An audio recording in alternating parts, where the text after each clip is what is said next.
Today we're counting down the 5 best 2-ingredient keto-friendly recipes we've ever tried. And we've tried a lot of recipes here on our channel. And some of the most popular videos that we have on our channel are those involving recipes with only a couple ingredients. Why? Maybe because they're easy or because they are pretty cheap, because they only require a couple ingredients. But anyway, we love them too. Not 3 ingredients. Only 2. Some 3-ingredient recipes do well, okay? But it's something about the 2 ingredients that really gets people to click, and then they complain that, it has more than 2 ingredients because something that you're using has more than 2 ingredients in that ingredient. Why don't we break it down to the molecular level and say this one has hydrogen and oxygen and this in it? I'm just saying.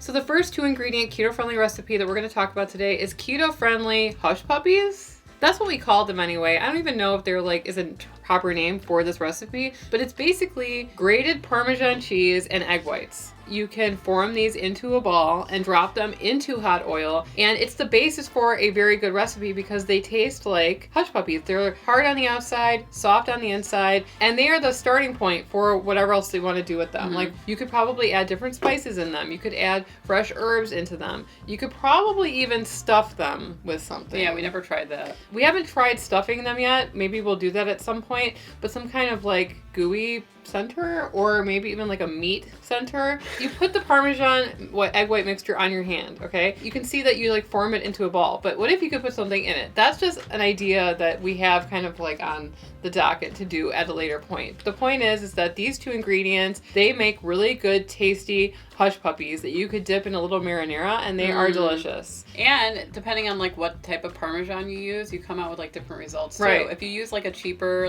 Kraft Parmesan, they are crispier, maybe because they have more additives. And if you use a parm that's a fresh parm, they're softer. So you can use whatever parm you have on hand. A lot of these recipes include eggs. Right. I'm realizing this now, which is whatever, it happens. This next recipe is actually one that I've been making for 20 years, being on low carb or keto, and that is for 2-ingredient pancakes. And they require just 2 ingredients. Cottage? No. Why do I think everything has to do with cottage cheese?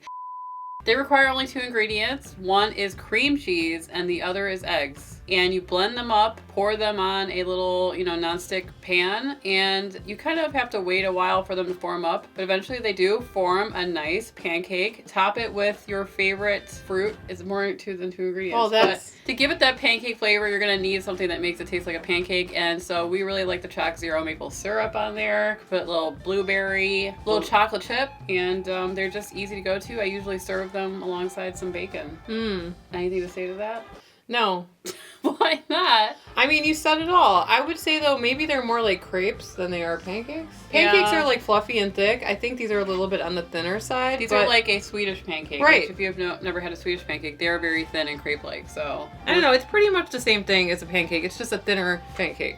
So the next 2-ingredient recipe that we're going to talk about is for cake made with 2 ingredients, which are eggs and chocolate. Keto-friendly chocolate, your favorite low-carb chocolate will work. We like the Lily's milk chocolate chips that are sweetened with stevia. We like Chalk Zero chocolate chips, which are sweetened with monk fruit. Or you could use another flavored baking chip. There's many different types now, like butterscotch. Peppermint. I've never even tried most of those. Mm-hmm. Our favorite that we tried was actually, my favorite, was the white chocolate one. And we actually just dollop some peanut butter in it. That would be the 3rd ingredient, but you don't need to put that in there. And it had almost a flavor kind of like a brownie. It tasted like a brownie. Like a blondie? Right, a blondie or something like that. So the key for this recipe is to make sure you whip your egg whites that you've separated from your eggs, and you whisk those all together, and you whisk them until they're nice, formed, stiff peaks, right? And then you take your melted chocolate, and you add the egg yolks into that chocolate. Not too hot chocolate. Not too hot. And it's going to probably seize up a little bit. Mm-hmm. I don't know how you stop it from happening. Maybe if you added temper it. Yeah, temper it.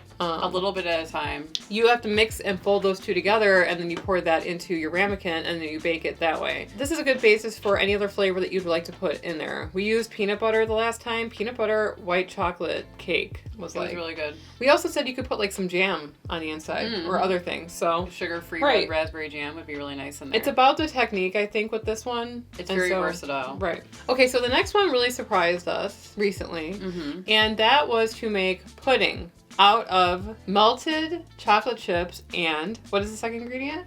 Tofu. Yeah, silken tofu. tasted really good. It almost had like a malted flavor to it, and even Sarah's husband was like, what is this made out of? It is really, really good. The texture is just really light and fluffy, and it has a ton of protein in there, and yeah, it was just very shocking and surprising. You could probably use, like I said, any other baking chip that you want, but we used milk chocolate, but you could probably use white chocolate. Or dark chocolate. Sarah and I never choose dark chocolate for some reason. It's kind of bitter for me. Yeah, that is a surprising one, and it's got a lot of protein in it too. I know that some people don't like tofu, so we actually did it with avocado as well, and it worked relatively good, right? It had like avocado to me. It had more of a vegetal taste to it. Right. We said that it tasted green in the video, but that one had more ingredients in it, right? Yeah, that had cocoa powder. And... But I think that maybe if you had just smashed avocado with milk chocolate chips that are melted, it would be probably 2 ingredients in the same thing. Probably. But I would go for the silken tofu chocolate pudding. That was really, really good. It wasn't too sweet. It was just perfect. It opened my eyes to see that tofu could actually be eaten in a sweet way. Right. Not only that, like Sarah and I liked tofu growing up. We used to eat it a lot, and then, you know, we just haven't recently, but I'd be excited to do some more experimenting with tofu, because when you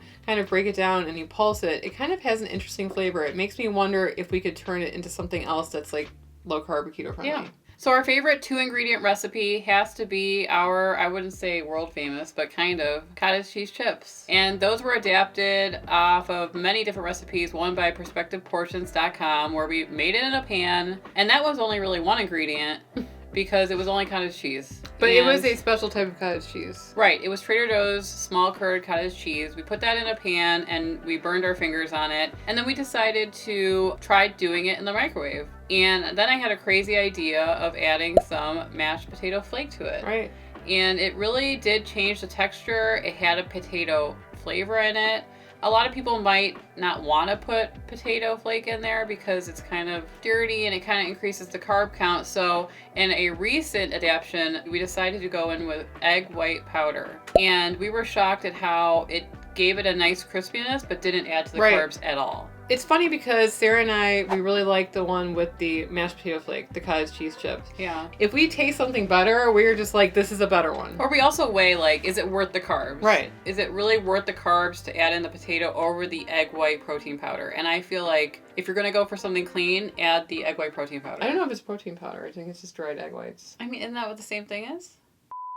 It was dried egg whites, whatever that is. We have all these ingredients on hand, so we understand like that there's a difference between all of them, but we just don't know what it is. So, you know, with the egg shortages and stuff, what's funny is all of these have eggs in it. Mm-hmm. Every single one. No, the silken tofu one doesn't have eggs in it. Out of my favorite, the cottage cheese chips is their number 1. Every time Right? Yeah.